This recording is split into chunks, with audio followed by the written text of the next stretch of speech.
I think it's incredibly cool that the same guy who worked on the Revenge of Shinobi, as well as the Streets of Rage soundtracks, did the entire score for the main user interface on the Mega Drive Mini. Right now we're going to do a MAME 2003 Xtreme test. The old update and a new update. We're going to load up Terminator 2 because this is a problematic game that typically needs calibrated. And let's see what happens when I try loading it. I should actually have an issue with calibration right here, and we're going to see what happens. And then I'm going to fix it and do a quick install of the update, which is going to be going out within the next few days. CMOS invalid, factory settings restored, and no way, Jose. Nope. Unable to read gun calibration values, so unfortunately I cannot play the game the way it is right now without calibrating it, and calibrated is a business, unfortunately. But we're going to exit real quick, and we're going to go to the main user interface, and we're going to try basically doing one other thing real quick. Another game that had an issue was Revolution X, that great Aerosmith game. Let's load that up and see how that runs real quick. It should be right on this little interface here, Revolution X. And we got two other games too, because what I'm trying to do is have games properly initialized so that you guys and gals can literally just load them up and play them from scratch without having to do any kind of initial crazy stuff. And I'm going to add more of these as you guys and gals tell me about them, but let's see what happens on Revolution X real quick. Once we get past the RAM check here. Okay, and we got two more games that I tried to fix up as well, but these are the primary ones. It's probably going to give me an error here. Yep, CMOS invalid. Unable to read gun calibration values, so I have to calibrate that too. I'm going to exit back. And okay, I have my drive connected to the PC, and I'm going to, anytime I do any kind of additional stuff on it, I unmount it and I verify to make sure there's no corruption or anything, because corruption can happen quite easily when you run anything via flash drive or hard drive, but just check it when you add new stuff, just to be on the safe side. And while that's being checked, I'm going to get the stuff together for my next update that I would like to install on there, and I'm just going to go into the folder right here, and a few things I updated. Let's get going here. It should be done verifying in a moment here. I'm going to install like the latest MAME 2003 Xtreme, all that stuff, real quick. Let's go by name here. I definitely want to have MAME 2003 Xtreme as one of them, the latest one that I did. And then, again, thank you, Arcades 2003 and Grand 2258 for your exceptional help in getting things updated as far as MAME 2003 Xtreme are concerned. So many incredible additions. So we want MAME 2003 Xtreme, and I want to have the RetroArch that I tweaked a bit. Should be right here. So I need those two at least for this update. And once, see, because I didn't do a proper shutdown, that game, Gaiapolis, kind of corrupted my drive, which I warned about in my demonstration. And we're going to mount now. And then I'm going to install these. You can install these two ways. You can do it via Hashi, and you can go to Modules, Install Extra Modules, and of course you can grab them from the Mod Hub once they're posted in the update. But I'm actually going to do it a different way. I'm going to do the alternative install method. I'm going to go to the drive, go to Hashi, create a transfer folder right here. And then I'm just simply going to copy and paste these into the transfer folder.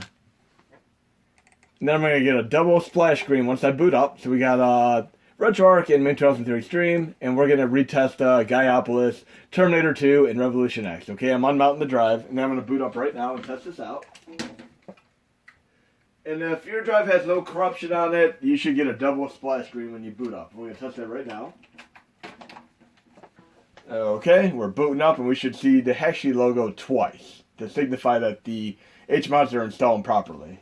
There we go. Hashi once, it should disappear and come back again to show that the installation process has completed. And these will install the cords to the NAND because I strictly run these through NAND. Okay, now we should see Hashi again, and then we should be good to go.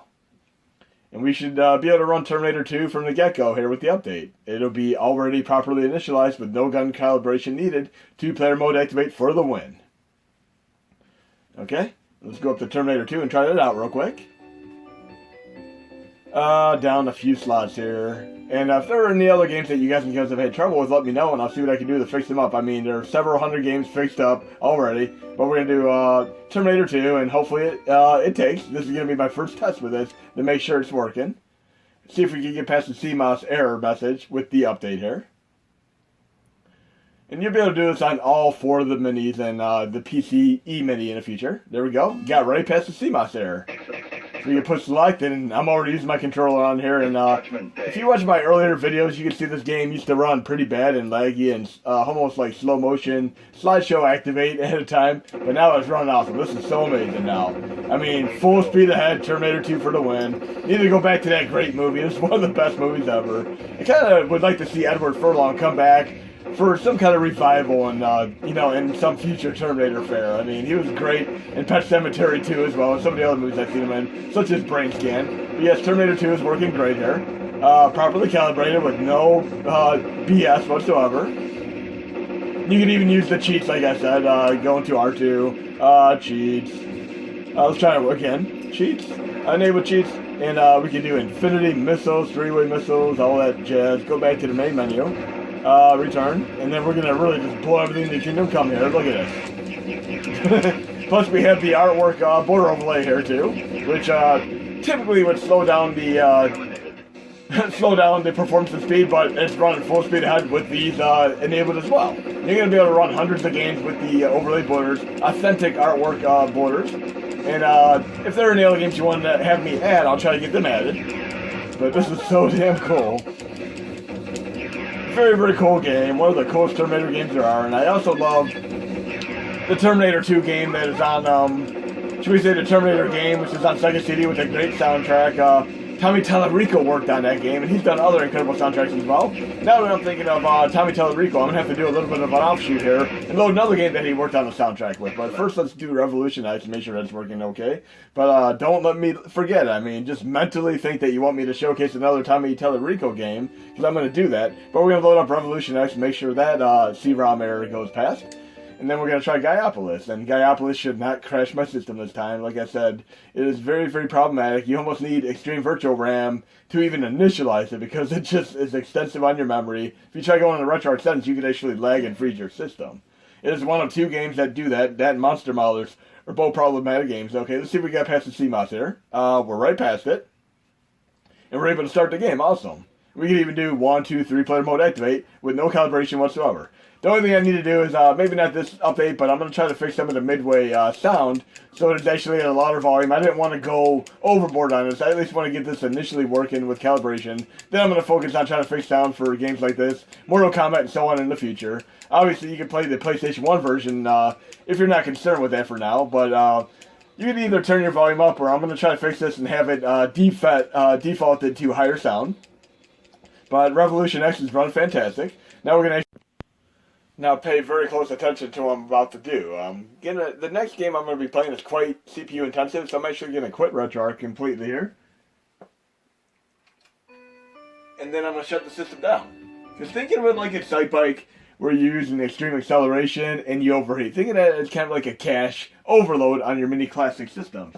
So if you're going to be running like a Thomas Wave, Naomi for the Flycaster Recast Extreme cores, and or games that are more CPU intensive and need initialization, such as Gaiapolis and Monster Maulers, and even the hard drive version of Red Earth, aka Warzord, which could literally take an entire hour to initialize. You could be on a black screen like this for an entire hour waiting for the game to load if you don't have the proper initialization. So we boot up the system here. We're going to go to, there's Red Earth right there. I have this run through Final Burn Alpha, and I'm doing the non-hard drive version, so it loads up there instantly. So it is a great game there. But we're going to go up to Gaiapolis real quick right now and try that out for a moment. Again, without Xtreme Virtual RAM installed, you're likely to have some crashing going on. So we're going up to Gaiapolis right over here. And you're going to see this game is literally going to load probably within 10 to 15 seconds, comparatively speaking to a non-initialized version, which would take you anywhere from 2 to 10 minutes to load. In Red Earth, a non-initialized version would take you probably an hour to load. But right here, it should be pretty much starting up almost instantly. 10 to 15 seconds is not bad for a game of this nature. Very, very CPU-intensive nature. Like I said, I would highly recommend shutting your system down and making an Thomas Wave or Naomi arcade game the very first game you load, because they're more CPU-intensive. And you'll notice when you try going into RetroArch settings and you have a little bit of lagicity or such. And again, Monster Maulers and particularly Gaiapolis are both like this too. But I'm just patient. I booted up from the fresh scratch here. I have Xtreme Virtual RAM installed with the MAME 2003 initialized update. And I'm good to go here. It's pretty fast. And I'm just waiting for the RAM-ROM check, which is normal speed. This is exactly how long it takes to do the arcade version. A real proper RAM check when you boot up the system and plug it in the arcade. I don't know if you've ever been in an arcade where they unplug the arcade machines and they plug them back in. It does these type of notifications. But we're going to try this out for a moment here and try a new game. Gaiapolis, great game. Like I said, I've actually gone back to this game several times and didn't realize that The reason it crashed was because it needed to initialize kind of a bootstrap fashion, like Run and Gun, which Mark W. Kidd helped me out with in the past, and I did kind of the same thing with MAME 2003 Xtreme Update for both this and Monster Maulers, so they could properly initialize. The problem is, you still need quite a bit of memory in order to pull this off, which is what helps out with Xtreme Virtual RAM, and PlayStation Classic to a lesser degree because it already has quite a bit of memory to work with. But you can see this game is running awesome here. Great two-player mode, activate game to boot. But love games like this. I mean, I'd love to be able to play Gauntlet Dark Legacy. The only problem is that it is Vegas hardware. If you try loading this on MAME with the CHD file for it, you're going to be getting 3 to 4 frames per second, unfortunately. And way back, I got an Intel computer, a desktop, that was kind of overclocked it and such. And I tried running Vegas hardware games on there, like, of course, the Gauntlet Dark Legacy. They still ran slow on there. The best I could do is actually getting Carnival, one of my favorite Unreal shmup games for the arcade, working. And unfortunately, that game doesn't run all too well on the system as well. But I'd love to be able to get that running better on the mini classics because I absolutely love that game. But once we exit this game, we're actually gonna boot the system down and back up, and we're gonna check out the other game, Monster Maulers. And you notice at the bottom up there where it says level 2, this game actually has a level up capability. I love any type of game that has level up system. I mean, it is awesome. And this music is incredible as well. Really feels like a true Gauntlet game, like a Diablo Gauntlet style game. This is such a cool game. But playing so awesome here, and I'd highly recommend checking this out with the update. Got a little bit of a boss there. Love any type of hack and slash Gauntlet style game. We got this. And yes, two-player mode activate would definitely make a difference there. See if we have like a power-up, a magic attack we could use here. There we go. Lightning, kind of like a Gonax lightning style attack. That helped. Now we're actually gonna, I beat the boss, now we're gonna actually exit out of RetroArch real quick. Okay. And like I said, if you try making this not your first game, it's going to be like a Cypike where you overheat, but not really truly overheat. You're just going to be using too much memory, and you're going to have lagicity in your RetroArch menu. But now we're going to actually exit RetroArch. And RetroArch does clear memory to a degree when you exit, but you're going to get a true clear of memory by shutting the system down. Because way back, there actually was a problem where we'd use up so much memory over time, kind of a cache type system. And you'd load maybe 20, 30 games in a row, and just surfing folders would all accumulate, and then eventually you get a C8 error on your system and have to unplug the power. Or you could literally just hit the power switch off and then back on and off again, and then it would probably shut down, which I've showcased in a few other videos. But now we're going to try out Monster Maulers, and again, we did a fresh boot. And like I said, anything that is more intensive in nature, I would recommend doing from a fresh boot here. But we're doing Monster Maulers next real quick. And then we're going to do the Tommy Tallarico Game as our final game. So Monster Maulers should be over here, right there. And Konami, fantastic game here. Another game that I had tremendous difficulty for a while with due to the memory limitations of the SNES or NES Classic, but everything's good and kosher now with the Xtreme Virtual RAM. It runs so awesome with this. So we're checking it out, and it should take, again, 10 to 15 seconds to load because I already have it initialized and properly. And so much faster than before. And this has an incredible soundtrack to it as well. Wherein the guy actually got a million, like sort of over a million of these based on some of his single he did in his country. But we're going to check this out once the RAM-ROM check is passed here. And you're going to absolutely love this music. It's so awesome. It feels like something straight out of an old 1970s Godzilla movie. Okay? So we're doing Monster Maulers here. And we'll try to get to the first boss real quick. Okay, love it. Feels like it's a Battletoads game with the way that ship's flying, but it's not Battletoads. We're going to try to pick the brawler character here. Who we want to pick here? We'll try this. He looks like he's probably the toughest out of the three right now. Let's see how it works. And typically when you'd have your games crash or freeze, that's where the Xtreme Virtual RAM will actually clear the memory. Right now it's going to be clearing the memory, and it's going to lag for a few seconds while it clears the memory, and then I'm back in action, just like that. So without an Xtreme Virtual RAM, you're likely to just have the game crash back to the main user interface when it gets to that little choke point. And some games have choke points, like Star Fox after you beat the first stage, and you get to the space overworld map, you'll crash as well. But you'll hear actual vocals in this music. I love the arcade games that have vocals in them. You'll hear it in a moment here. Martial arts style character. Listen to that crazy music. It is awesome. And I got a Hadouken style move. That is awesome. Oh, that is sweet. Brain Golem going down. Singing this music entirely. Oh, come on. Need my 2-player mode activate. Definitely do a 2-player mode activate when you guys gotta check this out with the update. Now I'm gonna have to do another video where I do games that actually have vocals like this, arcade game-wise, because these are so fun to play. And one of the earlier SNK games has this too. Psycho, the Psycho game, which is the earlier Athena game, the Athena prequel. Oh, that is awesome. Took down the Brain Golem. And we're going to go to the next stage. Oh, look at the blood mode activate. Blood and gore, something you'd expect to be in Splatterhouse Arcade, but alas, it is not. We have green blood mode activate in the Splatterhouse game. You have to play the PS3 or Xbox 360 reboot in order to get the red blood mode activate. But we're going to exit out of RetroArch now if we can. Like I said, we're going to have a little bit of legacy because the game's a little bit more CPU intensive, but not as much as we would have from doing a fresh boot. Now we're going to get out real quick. Okay, we should be back on the main user interface in a moment here. And I'm going to do the same thing, just clear my memory real quick, because we played two of the hardest to run games on the Mini Classics, without a doubt. And then we're going to boot back up, and we're going to try out our last game for PlayStation 1, which would be the great Tommy Tallarico game, the Spot game. Spot Goes to Hollywood. And there's a pretty cool rendition of it on Mega Drive as well, but the soundtrack CD score on the PlayStation 1 version is just second to none. So we're going to do that real quick. Let me get into that.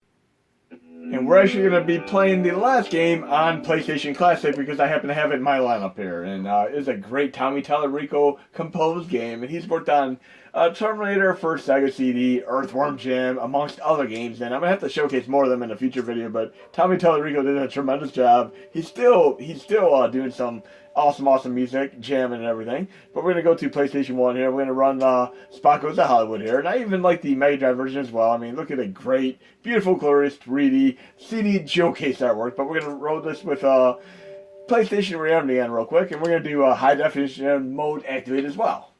A little bit of a mouthful there, but yes, high definition mode activate by going into the core options here. And going down. Not every game is going to work with this, but I'm having a feeling this is going to work fine with this. Right here. Enhanced resolution, turn them both on. You can turn them off if they don't work well.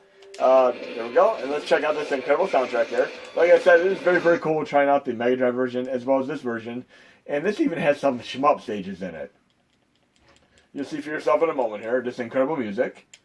And like I said, aside from the full CD soundtrack score that the PlayStation 1 version has, it also has some little animated sequences like you'll be about to see here once I start the game. And we're going to do the pirate-themed world first. Right here. And one of the biggest problems with isometric games is the fact, obviously, that some people have to get used to the je ne sais quoi of your spatial orientation as far as jumping in different directions. But I learned this long ago when I was playing games like, earlier rare games like RC Pro-Am. That taught me all I needed to know about spatial reasoning. And of course, games like Solstice. I love my isometric games. Okay? And once we're in here, we're going to hear this incredible Tommy Tallarico score. Right here. Listen to this awesome music. They did a tremendous job. I mean, the sound is just pristine here. And again, it takes a little bit of getting used to as far as your spatial orientation. No, you can see the shadows there and jump and grab them and stuff, but you gotta worry about that little creature there. But yeah, some people have actually rated this game bad just because they can't figure out the spatial reasoning in the game, but once you played enough isometric games like I have, you kind of get used to it pretty quick. I love any type of isometric game. I have another great isometric game that is on Sega Saturn that is also shmup-tastic. And this game is quite shmup-tastic because it has shmup stages in it to boot. But yes, I'd highly recommend playing this. I mean, this is a great game to spend 2 or 3 hours on just beating the entirety of the game and seeing so many amazing stages. And like I said, if you've never played isometric games, you're going to have a little bit of getting used to as far as spatial orientation and reasoning here. But I love any type of game that uses this type of perspective. I mean, big fan of this entire genre here. Very cool stuff here. Game's running pretty nicely with high definition mode activate to boot. The soundtrack is just tremendous. I'm definitely going to have to do another Tommy Tallarico video demonstration.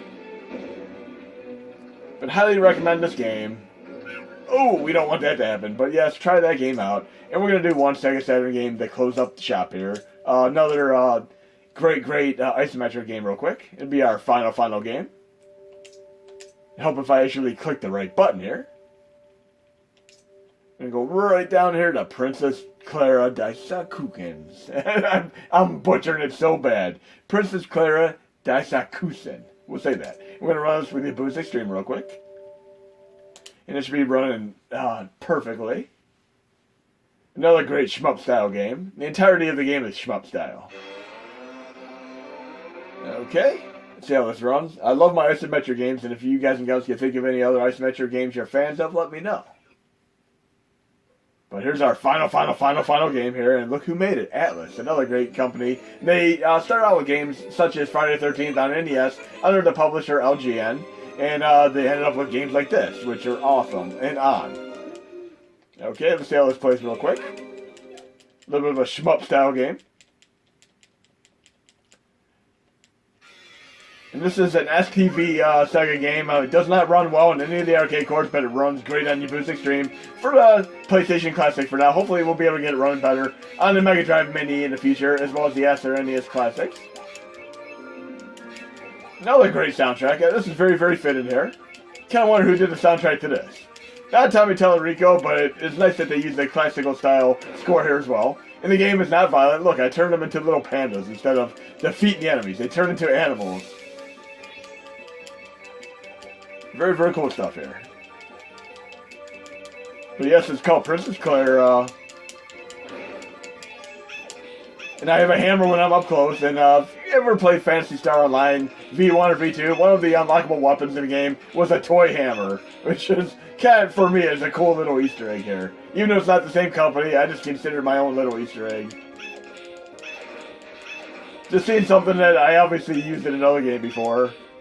And I'm almost thinking that whoever developed, Sonic Team, when they developed Sonic, Phantasy Star Online V1 2, I kind of think that they, one of the people on the team was a fan of Princess Clara because they have the toy hammer from this game and Phantasy Star Online V1 2. That's what I mean by Easter egg.